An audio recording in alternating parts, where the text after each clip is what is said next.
So చాలా వ్యూహాత్మకంగా కేవలం బీజేపీ పార్టీ చెప్తేనే మనం ఏమైనా రాముని పూజిస్తున్నామా, ఆంజనేయుని పూజిస్తున్నామా? మన తాత ముత్తాతలు కూడా బీజేపీ పార్టీ చెప్తేనే పూజించిర్రా? అంతెందుకు ఇప్పుడు ఊర్లలో మనము ఎల్లమ్మకు పోచమ్మకు మైసమ్మకు ఎట్లయితే కోన్ని కోసి కళ్ళు దాపినమో అవన్నీ కూడా ఈ రామభక్తులు అని చెప్పుకునేటువంటి వాళ్ళు చెప్తేనే చేసినామా? సో ఇది నిజంగా చెప్పాలంటే ప్రజల మెదడులో ఓ ప్రశ్నను లేవనెత్తే అవకాశం ఉంది. బీజేపీ పార్టీ అనుసరిస్తున్నటువంటి విధానానికి రేవంత్ మందు ఎంతవరకు పనిచేస్తుంది అనేది తెలియదు, కానీ ఈ మాటలైతే ప్రజల్లోకి బలంగా వెళ్తున్నాయి. మీరు చూడండి, ఇంకా మన సాంప్రదాయం కాదా, మనం చేస్తలేమా? వాళ్ళు వచ్చి మనకు నేర్పాలనా? ఎప్పుడైనా అక్షింతలు ఎప్పుడు వస్తాయి? రాముల వారి లగ్గమైనాక లగ్గం తర్వాత అక్షింతలు ఇస్తారు. ఆ అక్షింతలు మనము దేవుడి మీదైనా పిల్లగాడు పెళ్ళి అయితే లగ్గమైనాక అక్షింతలు ఇస్తాం. నేను అడగదలుచుకున్న బీజేపీ నాయకులను, కొండా విశ్వేశ్వరరెడ్డి నేను అడుగుతున్నా, కిషన్ రెడ్డి నేను అడుగుతున్నా, మీరు అయోధ్యలో రాముల వారి పూజ ప్రతిష్ఠ ఎన్నో చేసిరు? గ్రామాలకు ఎన్నడూ అక్షింతలు పంపించు.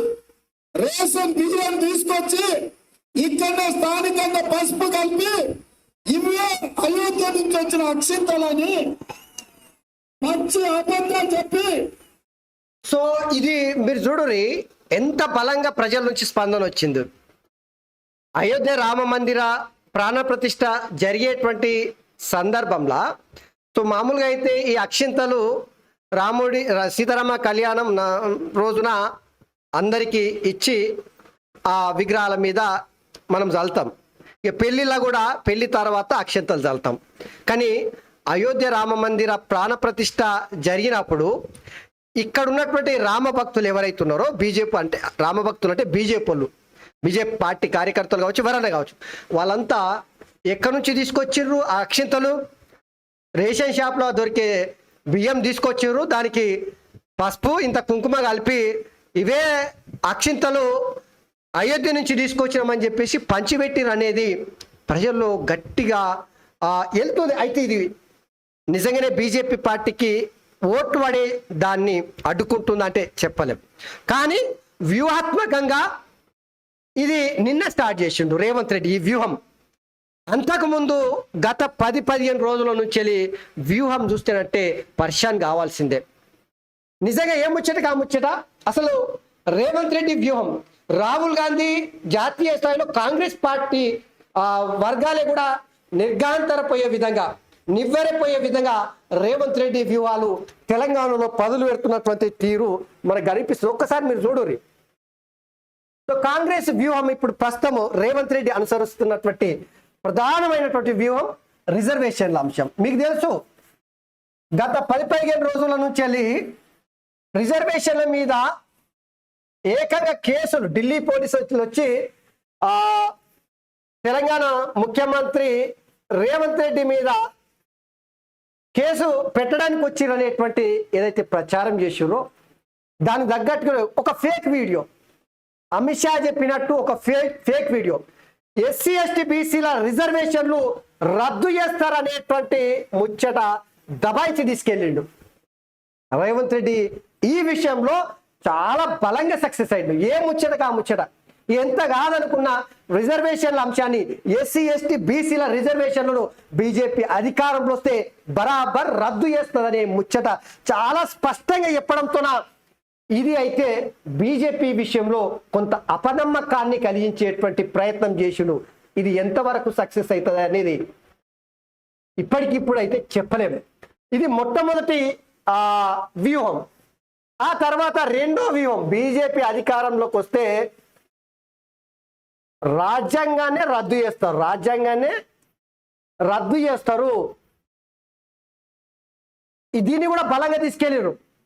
సో నిన్న గద్వాల జరిగినటువంటి కాంగ్రెస్ జనజాతర మీటింగ్ల అద్దంకి దయాకరు అమిత్ షాను అట్లనే ప్రధానమంత్రి నరేంద్ర మోడీ ఇద్దరిని కూడా టార్గెట్ చేసి రిజర్వేషన్లు ఏం బీజేపీ వాడు తెచ్చిండా, అమిత్ షా తెచ్చిండా, మోడీ తెచ్చిండా, లేదంటే ఆర్ఎస్ఎస్ తెచ్చిందా?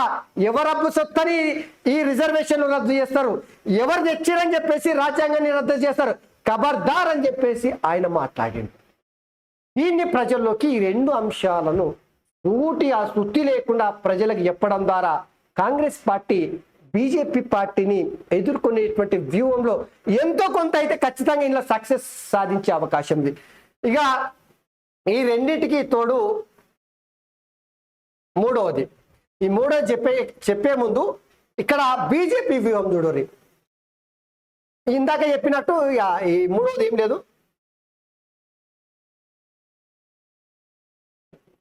రామ మందిర నిర్మాణం. ఈ రామ మందిర నిర్మాణానికి సంబంధించి సో నిన్న చాలా స్పష్టంగా ఇప్పుడు చూసిరుగా మీరు, శంషాబాద్లో రేవంత్ రెడ్డి చేవేళ్ల నియోజకవర్గంలో మాట్లాడినటువంటి మాటలు చూసిరుగా. రామ మందిర నిర్మాణము మన ప్రతి ఇంటికి వచ్చినటువంటి అక్షింతలు కోపన్ బియ్యం తీసుకొచ్చి కుంకుమ పసుపు దానికి అంటించి పంచిర్ అని చెప్పేసి కర్ర చేయడం, రాముణ్ణి ఆంజనేయ స్వామిని హనుమంతుణ్ణి మనం ఏమైనా ఇప్పుడు పూజిస్తున్నామా? మన తాత ముత్తాతల నుంచే పూజిస్తున్నాం కదా, బీజేపీలో వచ్చి చెప్తే పూజిస్తున్నామా అని చెప్పేసి అనుకుంటా ఒక డైలాగ్ పేలుస్తాడు. రాముడి భక్తి గుడిలో రాముడు ఉండాలి, భక్తి గుండెల్లో ఉండాలని చెప్పేసి రేవంత్ రెడ్డి చెప్పినప్పుడు ఒక్కసారిగా ప్రజలంతా మీరు చూడుర్రి, ఒక్కసారిగా రాముడిని మోసం చేసినారు మీరు. ఇక తెలంగాణ ప్రజలను వదులుతారా?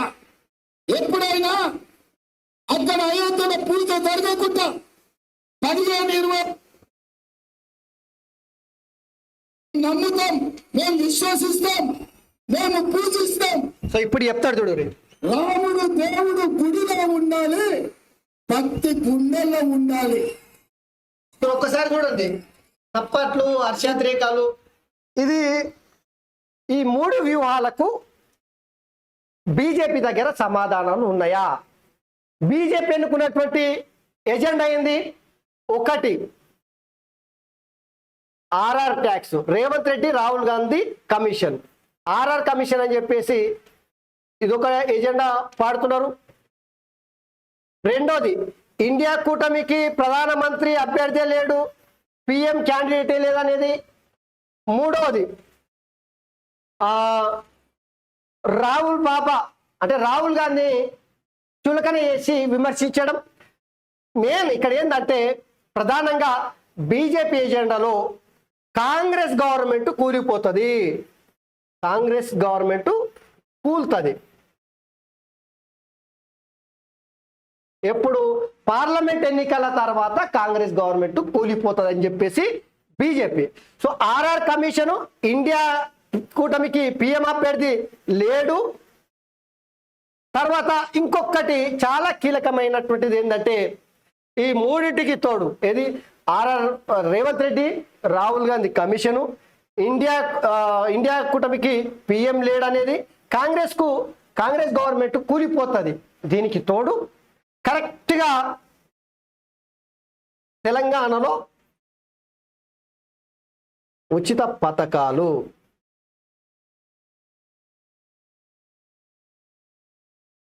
6 గ్యారంటీస్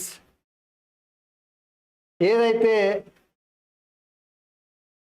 కాంగ్రెస్ పార్టీ ఎన్నికలలో హామీ ఇచ్చిందో వాటిని అమలు చేస్తలేదు, ఉచిత పథకాలు అమలు చేస్తలేదు అనేది. సో బీజేపీ దగ్గర ఇవే కార్నర్ చేసుకుంటూ వస్తున్నారు.